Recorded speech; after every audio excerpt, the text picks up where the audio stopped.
welcome to this edition of Leading Edge. I'm your host, Jeff Smith. Today, we've got a show of perspectives, but we begin with the UAW Big Three contract stalemate, and our perspective comes from one of the preeminent educational institutions in the world focused on work, employment, and labor. We're talking about Cornell University's School of Industrial and Labor Relations. And I first asked the director of labor studies about the UAW's stand up and strike strategy. Here's our conversation. And I think what's happening is, number one, if they struck all 146,000 UAW members at once, then all of that money comes out of the strike fund. So all of a sudden you're starting to deplete the strike fund from everywhere else. If you pick selected targeted plants like in Toledo for Jeep, then the pain is localized for that one particular plant. It's still going to be an impact, but only those workers for Stellantis in Toledo are paid under the strike fund. Everybody else continues to work. So it also puts a huge element of surprise in bargaining at the table, because the companies, number one, know you're willing to strike, and number two, don't know where the next one will be. This is a punch in the gut, not specific to the plant or the selection of the Toledo plant. But I guess, how much do you think the UAW put into terms or put into consideration the fact this is a very blue collar town? I mean, we don't have a lot of Fortune 500 companies in Toledo. And for this company to be able to this city to be able to withstand this blow, do you think that kind of rolled into the consideration of where can we strike? Do we have to worry about the town? I think it's not specific to Toledo, and that's why we want to try to help or hurt Toledo. I think it's much more about, we need to have a plant with significant impact. So they picked 3 assembly plants. So you have a lot of jobs, but it's also one where you can make up any of that lost production in Toledo within a matter of weeks. So that if you lost production for, say, 1 week before even the end of the year, wouldn't even impact your profit sharing, you could make up that lost production within that time frame. So it does show that. The other thing is I think you have a significant backlog or inventory of a lot of the Jeeps in stock now. So it's not like they're hitting the one vehicle you can't have and nobody can get. It's one of the ones where it's a big place, has an impact, but we can try to manage the lost. As the paper cut analogy is appropriate, that this will hurt a little bit right now, but if we struck everybody, if you had Toledo with absolutely no trucks going to any auto plants, that's a huge deal. What do you say to the asks? Obviously, reach for the stars right out of the gate. That's part of negotiation. But where is the middle ground in any of this? And in your experience? There is middle ground, and they're already finding a lot of it, but they haven't found all of it. And a lot of the things that the UAW is asking for are things that they already had in their contracts previously. So they're asking for eliminating the tiers. Well, during the bankruptcies, and Toledo felt that impact of bankruptcies, having big Jeep plant, that you felt those bankruptcy pains, and you know that a lot was given up to try to save those companies so that they had cost of living in their agreements for decades. They had the defined benefit pension plans in their agreements for decades. They've had all of these things in their contracts for generations, and they took them away to bring them out of bankruptcy. So what they're asking for are a lot of things that aren't ridiculous, but when you put them all back together at once, then it's a huge number. Is any of this attainable for these corporations? And I brought reference last night to the bailout, $81 billion in 2008, and where they stand today, making this EV transition and putting so much focus on that. I heard a report this morning talking about how this sets back that progress. What do you think there? Well, using some of the numbers the UAW provided, they're saying that the labor costs are between 4 and 5%, but the price of the vehicles have gone up 30%. So in terms of what the labor costs are 4 to 5%, and they have increased 6% over the last 4 years because they got 3% a lump sum, 3% a lump sum, whereas the CEO pay went up over 40 some percent. So they're saying, you know what? Yes, you can absorb these costs. And yes, you're getting billions, tens of billions of dollars from the government to help you in these battery plants and this adjustment. And how much of that has given any guarantees to the pay and the benefits of the people that work there. So the new hires at these battery plants are making less than you have to get at McDonald's. So California just passed the fast food, they have to get a minimum of $20 an hour in California, and these folks are starting out at like 16. So you're talking about, gee, is it really worth it to put your body on the line working on an assembly line under the stress with lots of mandatory overtime as compared to working somewhere else in an air-conditioned environment where you could actually have some work-life balance? And a lot of this is work-life balance as well. I'm interested what this says, and I'll let you go. What this says about the labor movement in the U.S. today. I think it says a lot that, number one, the current density is about 10%. We're at 10.1% unionized in the U.S. as of the start of the year, 90% non-union. But you're seeing a lot more action and activity, whether it's at Starbucks, whether it's at Amazon, and you're seeing it in younger workforce because a lot of people are really tired of the rich getting richer, the poor getting poorer, and the uneven distribution of the wealth based on when you were hired. So if you were hired in 2007 at General Motors or at Stellantis in that Jeep plant, you're making $30 an hour. If you're hired this month, you're making less than $18 an hour. And you're doing the same exact job on the same exact line, and you're making $10, $15, $20 an hour less in pay and benefits only because of your hire date.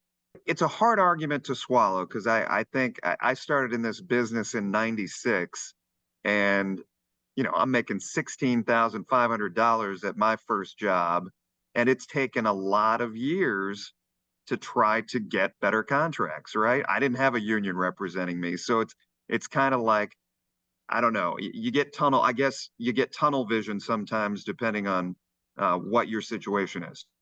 But if you go back that many years and you plug in your cost of living agreement over the life of that time frame, or how much your house has increased in value over that time frame, then you compare the paychecks and say, you know what, it's somewhat in line. And NABIT, the union covering a lot of the entertainment, arts, and media, they absolutely have seen a lot of pain. It used to be when you started out as a reporter, you got to do the job of just reporting and doing the story, and you had a camera person, you had a sound person, and you had a director, and you had all of this other stuff. And then now it's like it's you and Zoom and nobody else to help you. So it really does make a difference on what you've got for how things are going, and you're not making the big money doing that, and you're adding a lot more.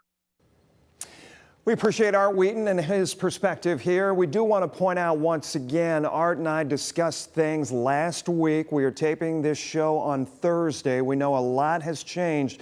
This is a fluid moment for the UAW and the Big Three, and we know things change each and every day and progress. But of course, we will have the very latest for you each and every week right here on WTOL. We said this show's about perspectives. We talk about the race for the cure next. Welcome back. We wanted to talk about the race for the cure. Susan G. Komen, such a great partner for us here at WTOL 11 each and every year with the race this weekend. An interview discussing the mission and the work that is done year-round by the foundation was so important. So great to have Gretchen Awad here, Executive Director for Susan G. Komen here in Northwest Ohio. Good to see you once again. I know it has been a busy last few weeks leading up to the race day. Race on Saturday this year, a bit of a change, but I wanted to hear from you as far as the mission itself and the things that people may not understand that go on behind the scenes leading up to a day like that. Sure. The race is one day. Yeah. It's our most recognizable, our biggest celebratory Very day. visible, Yeah, right? but very thanks to our friends at TOL. Yeah. Very visible, and what people associate Komen with. But that's just kind of our way to come together as a community. It doesn't speak to the mission that we do year round. So right away, immediately, I'm looking at what we can improve for next year. I'm talking to our board of directors, I'm talking to our sponsors, I'm talking to our participants and our fundraisers, making sure that we are transparent with those dollars that we raised, making sure that I'm being very thorough with everything, reporting that back out as quickly as I possibly can, but then continuing to fundraise to continue to fund the mission. Right. Let me ask you on that topic, as far as sponsors, as far as fundraising is concerned. It's a grind. I know it is. It is. But over the last few years, how tough is it to make sure, obviously people know the mission, people know the passion, the purpose behind it, but how tough is that going out each and every year and making sure I have that commitment? I mean, listen, 30 years is a long time to host an event, the Any same event. event every year. 30 years is a big deal. Yeah. But when we look at Komen as a national organization and we look at who is hosting Race for the Cure events, Toledo, by definition, is probably one of the smaller markets, right? Population, maybe per capita income, all those types of things. How many others are happening around Ohio? You've got the Cleveland Two. market, right? Two. Okay.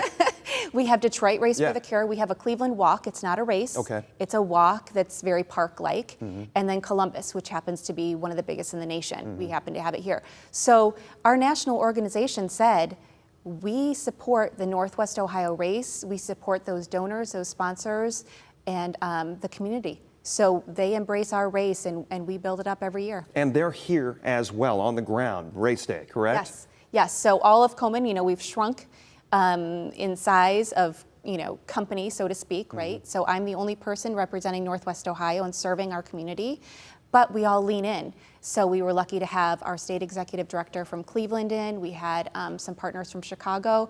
We had our vice president of development fly in from New York. Wow. Our race matters to the Komen National Organization just as much as it matters to us here in Northwest Ohio. Talk about the experience, I guess, of race day. And, our management here, they keep repeating to us and reminding us that even our coverage, our stories that we do, up until race day, when we're actually broadcasting the race that morning, people are taking notice and even scheduling mammograms because of that coverage. Right. First of all, let me say the Northwest Ohio Komen community is really lucky. I don't think there's any other market that has full coverage on day of their event. So first of all, we're so lucky. And I have had people coming up to me post-race saying, you don't know who I am, but I know who you are. And let me tell you how race affected my life. Let me tell you how race saved my life. I was laying in bed. I didn't go to race day, but I watched it on TV and decided I needed to schedule a mammogram. It's been a few years when I thought about it. So it's the ripple effect of what we do. It's not just those, hurried 4 or 5 hours during the day, but we pull in, my committee has been working year round.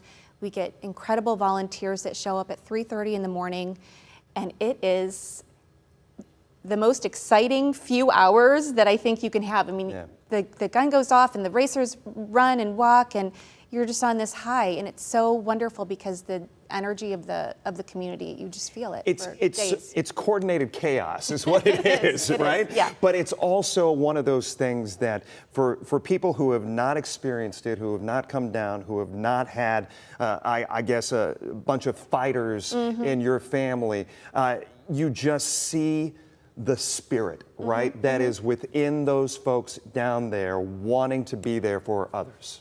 I had a donor one time tell me, a very wonderful donor, one time come up to me and say, I continue to support Komen because this is the most inclusive event in Northwest Ohio. You have people from all walks of life, all stages of their life, young, older, married, single, men, women, every single ethnicity, all coming for the same mission, and you're walking alongside them. And he said, I donate to Komen because I know when I show up on race day, my donor dollars are probably affecting that person that's walking right alongside me. Yeah.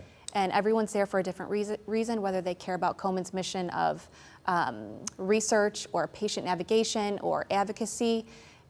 We're all there for the same purpose, but maybe just different focuses for each person, which is It's really exciting. In our last 30 seconds, what's your hope for 31? 31, I want everyone to come back. I want everyone to embrace what we do. I want it to get bigger, but I always hope to work myself out of a job. We're working for a world without breast cancer. Yeah. So we embrace our race, but the day that it doesn't have to happen anymore, because we have saved as many lives as we possibly can, I'm good with that. Well said. Gretchen Awad, thank you. Thanks, Great Jeff. job once again Thank this you. year. Thank We you. appreciate it. Thank And you. so happy to be a partner once again. We'll be back. We talk about 20 under 40 going on 27 years old next. Welcome back for our final segment here. For the last 27 years, I know it's hard to believe, since 1996, 20 under 40 has recognized Toledo area leaders under the age of 40 who have been influential in our region. And in just the past few weeks, in fact, 20 under 40, that celebration's once again going to happen again. And our very own Chris Vickers, meteorologist Chris Vickers, is one of the recipients this year. In addition to honoring the recipients, the program is intended to help motivate young people throughout our area to become community leaders. So I wanted to take a trip back in time and honor somebody from that 1996 class. Let's welcome in Gretchen DeBacker, who was, Thank you. know, I called some of the folks who put this on and I said, here's what I'd like to do. Here's the brainchild here. I would like to look at 20 under 40 and go back to the very beginning. Yeah. So I started looking through the list of names and I'm like, I know Gretchen, I'll give her a call. Yeah. Bring people up to speed. 27 years ago, Gretchen DeBacker was blank. 26. It's crazy to think that was that long ago. And it was the first ever, 1996 Right. was the first ever 20 under 40 What did it mean event. to you at that moment? And I guess give our viewers a feel for what you were doing then, for those who are transplants or weren't here Yeah. a long time ago and knew what the DeBacker sisters Yes. actually put together. So back in 1996, actually in 1994, my two sisters and mother and I opened Sufficient Grounds Coffee House. We were in West Toledo, and so by 1996 we had 3 locations. I was sort of our marketing and communications person. I think that was how my I think I was nominated, but I really sort of consider it an award for all, all 3 of us. And for people who don't remember, this was a local franchise opportunity Yep. here that you guys took upon yourself. Yeah. I mean, one of the originals for the Toledo area as far as this coffee shops. It was before Starbucks was in the area, Yeah. before any other coffee houses, before the Big B's. I mean, it was before any Where does of that those. brainchild come from? Do you remember? Yes, we had all gone away to school. I had gone to Kent State. My sister was at John Carroll. My other sister was here.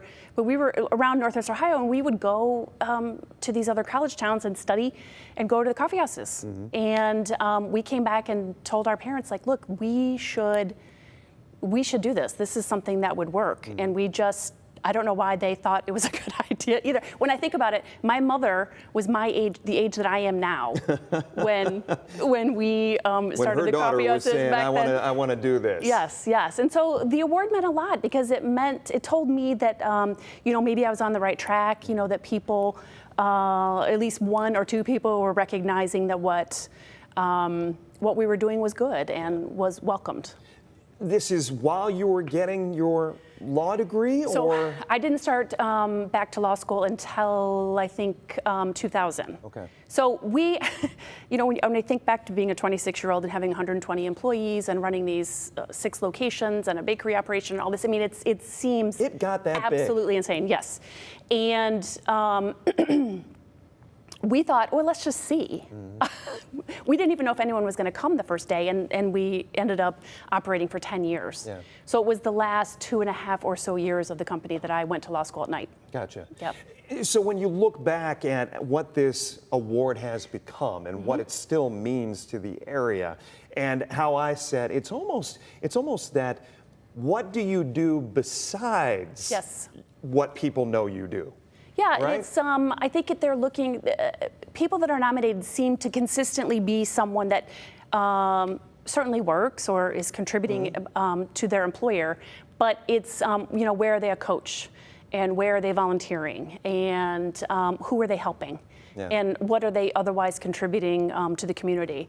And it's also very, very cool. I've been back to the event many times, but all of the past winners go. you know, and so there's this encouragement. You get to wear a little ribbon that you wear past winter, then all the nominees have their little ribbon. And so it really has become a community over these last 20, more than 20 years. And we do have to put an apology out there to Chris Peterson, who we showed in video there. We did not get her authorization to show any of that. I didn't have anything to do with it. As far as a past life is concerned. There she is once again. Oh my goodness.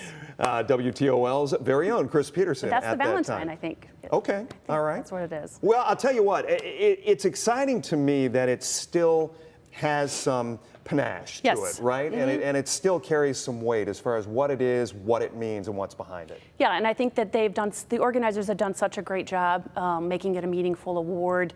On at least one occasion, I was asked to come back and give award to someone that was winning that year. So they've done a really nice job, and I think it is meaningful to the people that are all the people that are nominated, and then certainly people that are selected every year. Well, we very much appreciate you taking some time. You. Going down nostalgia here and looking back down memory lane. It doesn't make me feel old at all, so don't feel bad. Don't worry about that. I feel that every single day. Gretchen, thank you. I appreciate it. This has been fun. Sure. We'll wrap things up right after this.